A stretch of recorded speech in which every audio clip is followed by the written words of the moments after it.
ক্ষমতা পোৱাৰ পাছত মানুহৰ স্বৰূপ বুজিবৰ কাৰণে যি ধৰণে সুবিধা হয়, আজিৰ ৰাজ্যখনৰ মুখ্যমন্ত্ৰী এটা সময়ত সদৌখন ছাত্ৰ সন্থাৰ প্ৰাক্তন সভাপতি সৰ্বানন্দ সোণোৱালক জানিবৰ কাৰণে বুজিবৰ কাৰণে আপোনাক মোক অলপ সময়ৰ প্ৰয়োজন হ'ল আৰু আজি তেখেতক আমি খুব ভালকৈ বুজি পালো। এই প্ৰেক্ষাপটত সৰ্বানন্দ সোণোৱাল আৰু হিমন্ত বিশ্ব শৰ্মাৰ হতৰ দৰে এই ভৃত্যসকলক আপোনালোকে বুজাই দিব লাগিব যে তোমালোক নৰেন্দ্ৰ মোদী আৰু অমিত শ্বাহৰ ভৃত্য হ'ব পাৰা, কিন্তু অসমৰ জনগোষ্ঠীৰ লোক, অসমৰ মানুহ কেতিয়াও আজি এজনে মুখ্যমন্ত্ৰীৰ চকীখন ধৰি ৰাখিবৰ কাৰণে আপ্ৰাণ চেষ্টা কৰি কাৰোবাৰ ভৃত্য হোৱাৰ প্ৰতিযোগিতাত নামিছে আৰু আনজনে কেনেকৈ মুখ্যমন্ত্ৰীৰ চকীখন কুক্ষিগত কৰিব পাৰি তাৰ প্ৰতিযোগিতাত এই সংক্ষেপত পেলাইছে। সৰ্বানন্দ সোণোৱালৰ প্ৰতি আমাৰ এটা শেষ ভৰসা আছিল, কাৰণ তেওঁক জাতীয় নায়ক আখ্যা দিয়া হৈছিল আৰু তেওঁ গাত আপুনি মই আমি অনবৰতে দেখিবলৈ পাইছিলো দুটা গুণ। কি গুণ? এজন ভক্তিপূৰ্ণ মানুহ আৰু এজন ভাৱমূৰ্তি থকা মানুহ। সেই ভাৱমূৰ্তিটো কি? সদৌখন ছাত্ৰ সন্থাৰ মজিয়াৰ পৰা গৈ অসম গণ পৰিষদৰ মাজেদি গৈ তেওঁ বিজেপিৰ সভাপতি হোৱাৰ পৰা মুখ্যমন্ত্ৰী হৈছিল, অৰ্থাৎ এটা বৰ্ণিল আৰু বৰ্ণাঢ্য ভাৱমূৰ্তি আছিল। সেই ভাৱমূৰ্তি থকা মানুহজনক অনবৰতে আপুনি মই যেতিয়া য'ত ক'ত দেখো আমি কি দেখিবলৈ পাওঁ? তেওঁৰ গাত লাগি থাকে এক ভক্তি। এই ভাৱ আৰু ভক্তি লাগি থকা এই ভক্ত মানুহজনৰ নেপথ্যত যে ভ্ৰষ্টাচাৰ আৰু ভংনামী লুকাই আছে,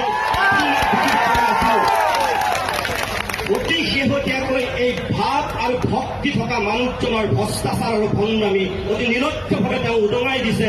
ইদিনৰ পিছত সিদিনকৈ কালিৰ দিনটোতো তেওঁ উদঙাই দিছে। সদৌখন ছাত্ৰ সন্থাৰ মজিয়াৰ পৰা গৈ মুখ্যমন্ত্ৰী হোৱা মানুহজনে কৈছে যে আছু কৰ্মীক বা ছাত্ৰ ছাত্ৰীক গণতান্ত্ৰিকভাৱে প্ৰতিবাদ কৰাৰ যিটো প্ৰক্ৰিয়া তাত তেওঁ বাধা প্ৰদান কৰিব। এক প্ৰকাৰ তেওঁ সতৰ্কবাণী দিছে তেওঁ মাতৃ সংগঠন সদৌখন ছাত্ৰ সন্থাৰ প্ৰতি। কি নিলজ্জ ধৃষ্টতা! মানুহ কিমান ক্ষমতালোভী হলে ইমান নিকৃষ্ট কথা ক'ব পাৰে তাৰ উদাহৰণ দেখুৱাই দিছে সৰ্বানন্দ সোণোৱালহঁতে। মনত ৰখা দৰকাৰ, অসমৰ বুৰঞ্জীত বদনৰ চৰিত্ৰক যি ধৰণে আমি দেখিছো, এতিয়াও তোমালোক আধুনিক বদন হৈ পেলাই কি কৰিবলৈ গৈ আছে সেয়া অসমৰ মানুহে দেখি আছে। গতিকে সাৱধান তেওঁলোকক।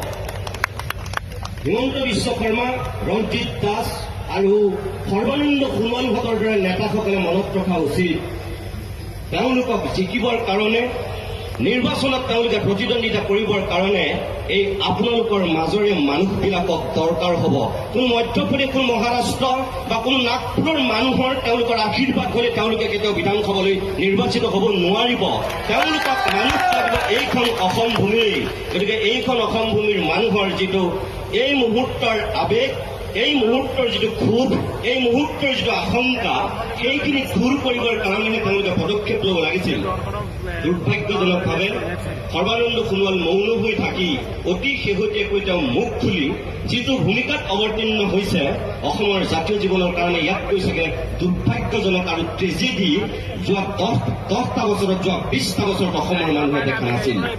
তেওঁ মনত ৰখাৰ দৰকাৰ, এটা সময়ত প্ৰফুল্ল কুমাৰ মহন্ত মুখ্যমন্ত্ৰী দুবাৰকৈ হোৱাৰ পিছত তেওঁৰ বিৰুদ্ধে অসমৰ সেই একেখিনি মানুহে যিটো স্থিতি লৈছিল, মহন্তক সময় লাগিছিল 10 বছৰীয়া শাসনৰ কাৰণে, তৰুণ গগৈক 15 বছৰীয়া শাসন লাগিছিল আৰু সৰ্বানন্দ সোণোৱালক মাত্ৰ 2.5 বছৰতে অসমৰ মানুহে দেখুৱাই দিছে যে তেওঁ কোন পৰ্যায়ৰ নেতা, তেওঁ কোনখিনি মানুহৰ মানসিকতাৰ প্ৰতিনিধিত্ব কৰিছে।